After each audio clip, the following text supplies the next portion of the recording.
Hello my dear friend, welcome back to. इस video में हम करने वाले हैं IBO 4 एमकॉम फर्स्ट ईयर का मोस्ट इंपॉर्टेंट क्वेश्चन। इसके ऊपर हमारे जो प्रीवियस ईयर क्वेश्चन पेपर में भी काफ़ी बार क्वेश्चन आ चुके हैं कि काइंड्स ऑफ पल्स कितने तरीके की होती है या फिर टाइप्स ऑफ पल्स क्या होते हैं। तो देखते हैं कि the event which lead to loss और damage to the cargo are the perils against which insurance cover can be obtain. यानी कि कौन कौन से ऐसे पल्स होते हैं जिसके अगेंस्ट जो है वो इंश्योरेंस कवर मिलता है।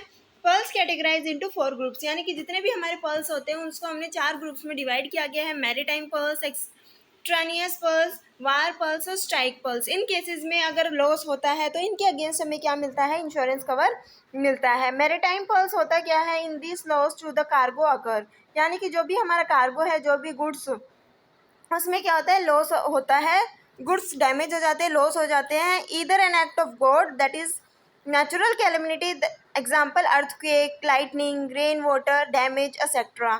यानी कि या तो गॉड के एक्ट की वजह से जो है कार्गो लॉस हो जाता है, डैमेज हो जाता है। और सेकंड पॉइंट है an act of man made event की वजह से, स्मोक की वजह से, फायर की वजह से, एक्सप्लोजन की वजह से एक्सेट्रा।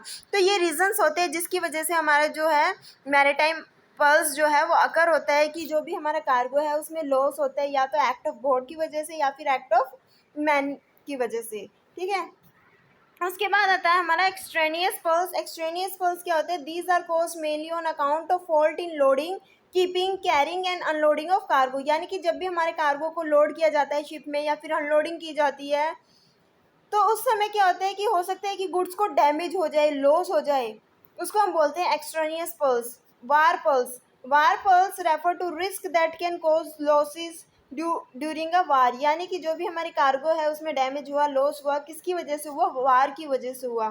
कहीं पे वार चल रही है, ठीक है, उसकी वजह से हमारे जो कार्गो है उसको क्या हो गया, लॉस हो गया, डैमेज हो गया। स्ट्राइक पल्स, लॉस और damage to cargo caused by terrorist or any person acting from a political motive.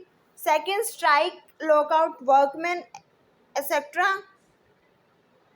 These pulse caused by political activities, यानी कि जो भी हमारे स्ट्राइक पल्स होते हैं वो किसकी वजह से होते हैं, पॉलिटिकल एक्टिविटीज़ की वजह से होते हैं, या फिर जो वर्कमैन उन्होंने स्ट्राइक वगैरह कर दी, लॉकआउट हो गया, जिसकी वजह से हमारा जो कार्गो है वो लॉस हो गया, डैमेज हो गया। स्ट्राइक होने की वजह से क्या हुआ कि हमें प्रॉपर ट्रांसपोर्टेशन नहीं मिल रहा, उनको ट्रांसपोर्ट करने के लिए सही पे टाइम पे जो गुड्स है वो नहीं पहुंचा रहे, जिसकी वजह से वो गुड्स डैमेज हो जाते हैं, लॉस हो जाते हैं। तो ये कुछ हमारे पल्स थे। बेसिकली 4 टाइप के पल्स होते हैं। एक होता है हमारा 4 टाइप्स के पर्ल होते हैं। फर्स्ट होता है हमारे मैरीटाइम पल्स, सेकंड होता है एक्सट्रेनियस पल्स, थर्ड होता है वार पल्स, और फोर्थ होता है स्ट्राइक पल्स। मैरीटाइम पल्स किसकी वजह से होता है, एक्ट ऑफ गॉड और ह्यूमन बींग्स, मैनमेड की वजह से जो है हमारे गुड्स को लॉस हो जाता है या फिर डैमेज हो जाते हैं।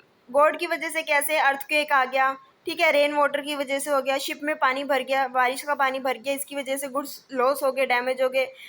या फिर मैनमेड की वजह से स्मोक कर ली किसी ने, फायर लग गई, आग लग गई, ठीक है, स्मोक की वजह से आग लग गई, जिसकी वजह से जो भी गुड्स है वो लॉस हो गया, डैमेज हो गया। एक्सट्रेनियस पल्स क्या होता है, एक्सट्रेनियस पल्स जो होती है हमारी वो बेसिकली रिलेटेड है कि जब भी हम गुड्स को लोड कर रहे हैं या फिर गुड्स की अनलोडिंग कर रहे हैं, कैरिंग कर रहे हैं, उस समय जो है गुड्स में डैमेज आ गया, ठीक है, तो गुड्स को लॉस हो गया।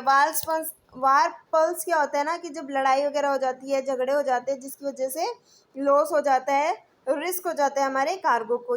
उसके बाद आता है स्ट्राइक पल्स। स्ट्राइक यानी कि जो भी स्ट्राइक हो गई है, लॉकआउट कर दिया गया वर्कमैन की तरह वजह से, या फिर किसी भी ऐसी पॉलिटिकल एक्टिविटी की वजह से जो है गुड्स को लॉस या डैमेज हो जाता है। तो ये थी हमारे kinds of pulse. I hope कि आपको ये वीडियो अच्छी लगी और ये टॉपिक अच्छे से समझ में आ गया हो। अगर अभी भी कोई डाउट है तो कमेंट सेक्शन में कमेंट कर सकते हैं और बता सकते हैं, अपने डाउट को क्लियर कर सकते हैं। Thanks for watching.